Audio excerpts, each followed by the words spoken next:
Assalamualaikum warahmatullahi wabarakatuh.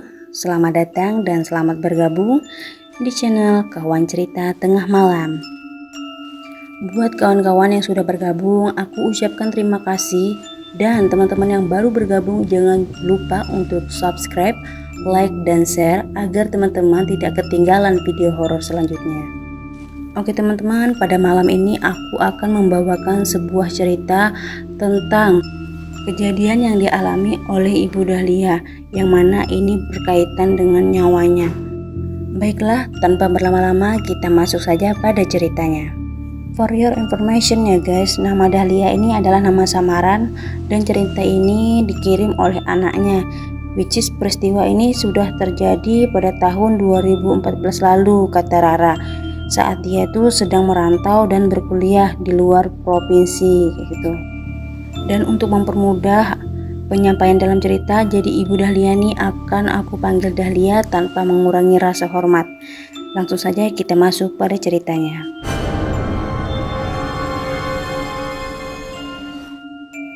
Jadi Dahlia ini tinggal di sebuah pedesaan, di sebuah kecamatan yang di sana tuh masih asri dan hijau. Rumah warga pun cukup berdekatan, tapi desa yang mereka tempati ini agak terletak di sebuah pinggiran sungai yang salah satunya itu terbesar di Indonesia. Nah, aktivitas hari-harinya ya seperti biasa, Dahlia hanya berjualan keliling hasil dari olahannya sendiri. Jadi Dahlia ini memiliki sedikit keahlian untuk membuat kue dan menjualnya. Karena kesehariannya seperti itu, otomatis semua orang di desa itu mengenalnya. Karena rata-rata di desa itu masih ada kaitannya darah dengan ibunya Dahlia ini gitu.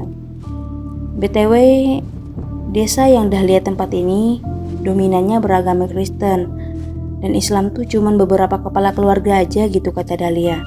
Tapi mereka itu hidup berdampingan dengan damai. Nah, Dahlia ini single parent, tapi anak-anaknya itu berada jauh dari dia.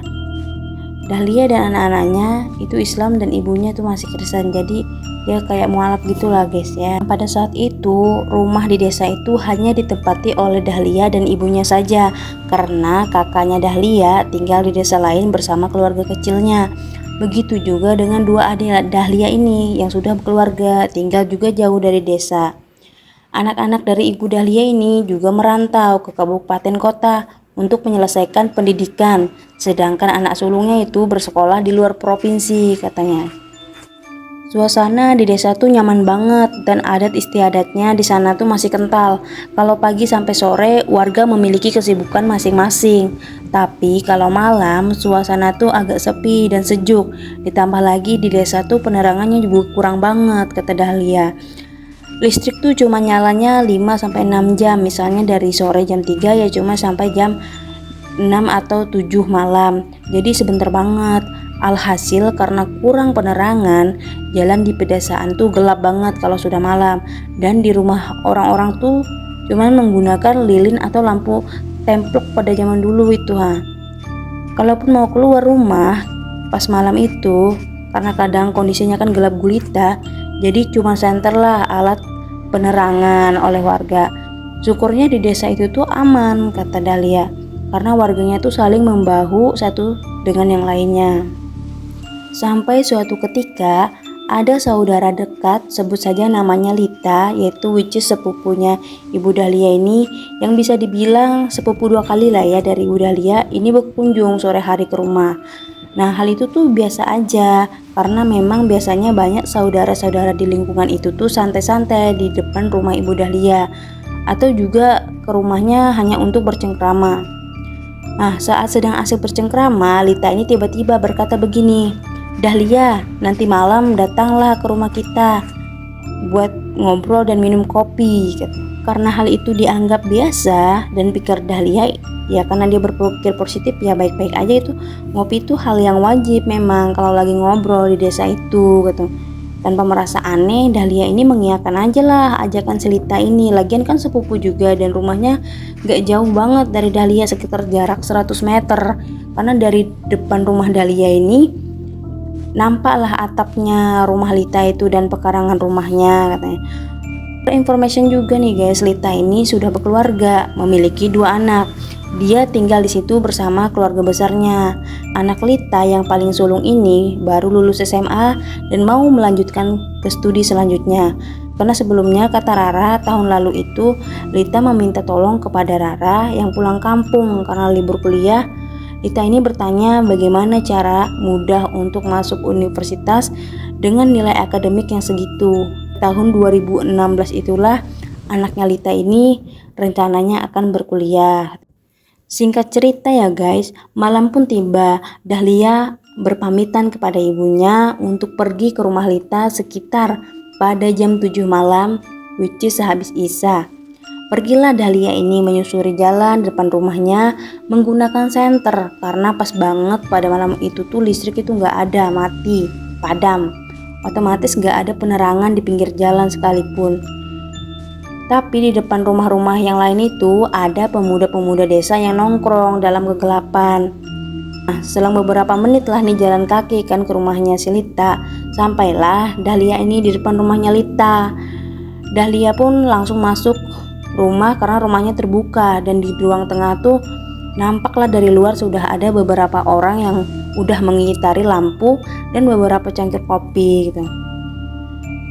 Langsunglah Dahlia ini berkata, "Lita, aku udah di depan rumah," kata Dahlia. Nah akhirnya Lita meminta Dahlia untuk langsung masuk aja nih tanpa babi ibu bebo dan duduk di sampingnya.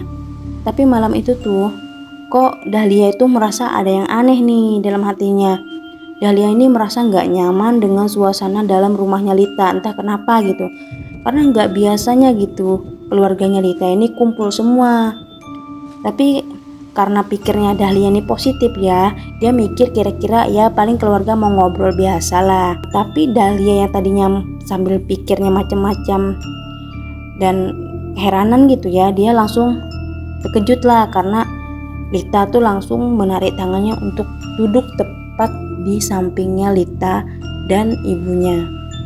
Jadi Dahlia ini duduk langsung di tengah-tengah antara Lita dan ibunya Lita ya. Nah Dahlia ini tadi kan awalnya dia berpikir yang macam-macam, tapi cobalah dia tepis itu pemikirannya tadi dan mencoba untuk santai. Lagian kan ini keluarga sendiri gitu, nggak akan ada apa-apa kayak gitu kan. Perasaan aku aja tuh gara-gara nih malam nih gelap gitu karena mati lampu. Nah ketika duduk ini Dahlia melihat keluarga Lita yang lain, masing-masing mereka tuh udah pada minum kopi kayak gitu. Karena masing-masing mereka tuh di depannya udah ada gelas kopi yang udah habis setengah kayak gitu. Nah di ruang itu pula kata Dahlia adalah sekitar 8 orang termasuk dia. Diajaklah si Dahlia ini ngobrol dari A sampai Z. Nah ketika di tengah-tengah obrolan ini Dahlia kan sambil mengawasi dengan kedua matanya nih Lita mengambil segelas kopi di sebelah kiri. Jadi kopi itu ada di dalam nampan bulat dan masih sisa 3 di nampan itu, ada yang sebelah kiri, sebelah kanan dan ada yang tengah. Jadi Lita ngambil yang di sebelah kiri. Lita pun langsung menawarkan kepada Dahlia segelas kopi tersebut yang di bagian tengah untuk segera diminumkan oleh Dahlia. "Dahlia, ini yang kopi yang di tengah nih ya, punya kamu. Minum ya, mumpung masih panas," gitu. Dahlia hanya mengangguk iya, tapi belum diminumnya gitu. Nah dalam hati Dahlia ini sebenarnya udah ngerasa aneh dan was-was gitu, kayak ada firasat bahwasannya malam ini akan ada terjadi sesuatu sama dia gitu guys. Jadi di saat dia lagi kurang fokus, Dahlia ini dikejutkan oleh suara tantenya, yaitu which is ibunya Lita ini, yang lagi-lagi menawari Dahlia segelas kopi tersebut untuk segera diminum. Katanya, "Dahlia, cepetlah minum, mumpung panas nih, ibu minum nih." Nah sambil menawari Dahlia untuk minum segelas kopi tersebut, ibunya Lita ini mengambil kopi yang di sebelahnya lagi, which is sebelah kanan kan yang tersisa. Nah jadinya sisalah 1 gelas yang di tengah-tengah itu tadi. Nah Dahlia ini awalnya merasa curiga karena kopi yang masih ada di nampan ini agak lain katanya, dan dia ini berfirasat bahwa kopi ini bakalan membahayakan dirinya gitu, firasatnya gitu. Tapi udahlah ditepisnya lagi itu pemikiran begitu guys. Selain karena firasat, Dahlia juga merasa aneh kenapa dari tadi dia tuh dipaksa terus-menerus untuk segera minum kopi nih dengan alasan mumpung kopi hitam itu masih panas, kata Dahlia. Tapi memang ada benarnya juga sih, kata Dahlia, di desa tuh memang enak menikmati kopi hitam tuh ketika lagi panas-panasnya kayak gitu, diseruput gitu. Karena diminta berkali-kali untuk segera meminum kopi, akhirnya minumlah kopi si Dahlia ini, diambilnya kopi itu. Nah, meski dengan degup jantung yang kencang, Dahlia tetap meminum kopi hitam itu. Semua mata itu tertuju ke Dahlia, seakan mereka sangat menunggu momen tersebut. Dahlia pun mengambil kopi itu, diletakkannya di mulutnya, dilengketkan di bagian bibir tapi belum diminumnya. Dikeluarkanlah air ludahnya sedikit melalui mulutnya sebisa mungkin sebelum air kopi itu masuk ke dalam mulutnya. Dibacanya lah bismillah dalam hati dengan niat, jiwa ragaku, jika ada sesuatu dalam gelas ini yang membahayakan nyawaku, semoga air yang kuminum nanti ditolak. Ditolak ini artinya dimuntahkan ya guys. Entah kenapa kata Dahlia malam itu tuh merasa dirinya tuh dalam bahaya dan nyawanya terancam gitu katanya. Nah, setelah minum kopi itu agak setengah gelas lah habisnya. Dia ngerasa nih bahwa dirinya harus segera pulang nih Dahlia nih. Nah, gak lama setelah itu Dahlia berpamitan lah kepada Lita dan keluarganya untuk segera pulang ke rumah.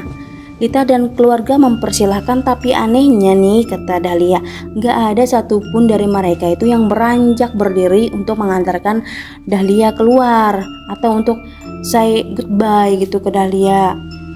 Sampai depan pintu pun gak ada, mereka tetap stay duduk di tempat. Dahlia pun awalnya agak berpikir, ya udah biarkan aja lah gitu kan. Dahlia lalu pergi dan berjalan seorang diri, dan malam pas Dahlia ini pulang pada sekitar jam 11 malam lah. Jadi keadaan jalan itu agak sepi dan tidak ada seorang pun yang berada di luar rumah. Jalanlah Dahlia ini pelan-pelan, tapi dia merasa kayak ada yang mengikutinya di belakang. Tapi ketika di senter tidak ada apapun. Dahlia merasa tubuhnya tiba-tiba lemas dan kurang nyaman. Di jalan pun dia merasa merinding dan merasa takut karena malam ini nih terasa sangat menakutkan, tidak seperti biasanya, kata Dahlia. Padahal seringkali Dahlia ini dan ibunya menyusuri desa itu malam-malam setelah pulang dari rumah keluarga yang ada di RT 5. Jadi Dahlia ini sama ibunya tinggalnya di RT 2, sedangkan keluarga yang dikunjungi itu RT 5, jadi lumayan jauh ya guys. Nah, dipercepatlah langkahnya sambil sedikit berlari karena Dahlia ini merasa mau muntah malam itu. Nah, yang bener aja guys, setelah dia membuka pintu rumah, Dahlia ini macam orang yang mau pingsan. Badannya tuh terjatuh di lantai dan dia sambil muntah darah yang banyak banget gitu. Karena melihat Dahlia yang tiba-tiba masuk dan muntah banyak dan lagi itu ditambah muntah darah, otomatis ibunya ini langsung menghampiri Dahlia dan memegang tubuhnya. Ibu segera membawa Dahlia ini ke dekat lampu dan diambilkanlah baskom agar Dahlia ini muntah di dalam baskom itu. Rumah lalu dikunci rapat. Nah, Dahlia yang masih dengan kondisi muntah-muntah darah itu berusaha mencari handphonenya, dan syukur banget pada saat itu tuh masih ada sinyal meski lemah katanya. Diteleponnya lah salah satu rekannya yang mengerti tentang hal-hal begitu katanya. Untungnya temannya Dahlia ini ada yang peka. Lalu dihubungkanlah telepon tersebut dengan seorang yang pintar, kita sebut aja kiai gitu ya, yang terbiasa ngobatin orang-orang dengan kasus-kasus yang serupa yang dialami Dahlia ini. Karena teleponnya di speaker, otomatis ibu dari Dahlia ini mendengarkan percakapan melalui gawai tersebut. Nah, orang pintar itu, sebut saja namanya Pak Waris, meminta segelas air dan HP-nya diletakkan di atas gelas. Pak Waris membacakan ayat-ayat Al-Quran dan setelah selesai dimintanya Dahlia untuk meminum separuhnya dan separuhnya dicampur air lalu dimandikan ke tubuh Dahlia. Nah, Dahlia ini masih tetap memuntahkan darah sampai dia meminum air yang telah dibacakan pun ingin dimuntahkannya.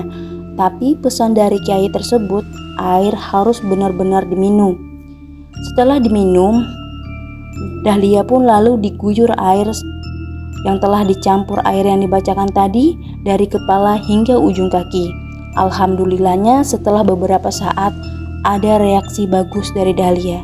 Dia berhenti muntah dan tubuhnya masih lemah dan basah kuyup karena tadi disiram ya guys. Jadi malam itu tuh ruangan tengah rumah tuh basah dan banyak air, kata Dahlia. Sementara depan pintu tuh darah muntahan Dahlia juga masih ada di sana. Setelah sedikit membaik, Dahlia pun dipapah ibunya untuk berganti pakaian dan istirahat di tempat tidur. Sementara ibunya membersihkan seisi ruangan tengah bekas darah muntahan Dahlia tadi dan bekas air yang diguyur ke badan Dahlia. Selang beberapa lama, ibu datang menghampiri Dahlia dan menyampaikan hal yang benar-benar membuat Dahlia syok dan ketakutan. Jadi kata ibu, tadi ketika kamu minum kopi yang disajikan untuk kamu itu sudah diisi sesuatu yang menjadikan kamu seperti ini. Kamu mau dijadikan tumbal oleh Lita dan keluarganya, kata ibu Dahlia. Mereka melakukan pesugihan agar menjadi kaya, tapi jin yang bersekutu dengan mereka meminta tumbal harus orang yang ada ikatan darah. Jadi kopi itu perantaranya dan diisi dengan jin yang biasanya disebut genruwo. Nah, karena dari kamu meninggalkan rumah Lita sampai kamu diobati sama Kiai, tadi sosok yang mereka gunakan untuk pesugihan itu ada di dalam rumah ini. Dan dia tinggi besar berbulu dengan mata yang besar menyala. Untungnya kamu selamat dan kemungkinan dari keluarga Lita akan ada yang meninggal dalam waktu dekat ini. Karena kamu berhasil menyelamatkan diri dan tidak menjadi tumbal pesugihan mereka.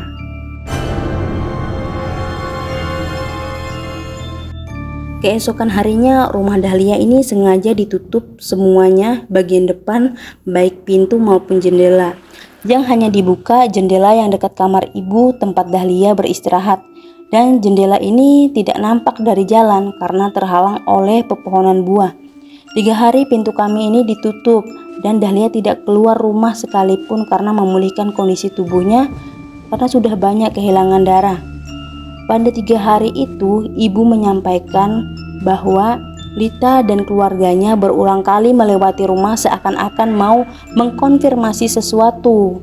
Tapi setelah 3 hari itulah Dahlia dan ibunya ini mendapati kabar duka dari tetangga sebelahnya bahwa ibu dari Lita yang masih ada hubungan keluarga dengan ibunya ini meninggal dunia. Nah, Dahlia pun kaget mendengar kabar tersebut, apalagi ibunya. Tapi ibunya agak santai dan diam sambil berkata, "Ibu sudah tahu." Dahlia mendengar itu pun keheranan dan langsung bertanya kenapa ibu bisa tahu kalau ibunya Lita akan meninggal dan tahu bahwasannya Dahlia ini akan dijadikan tumbal pesugihan oleh Lita dan keluarganya.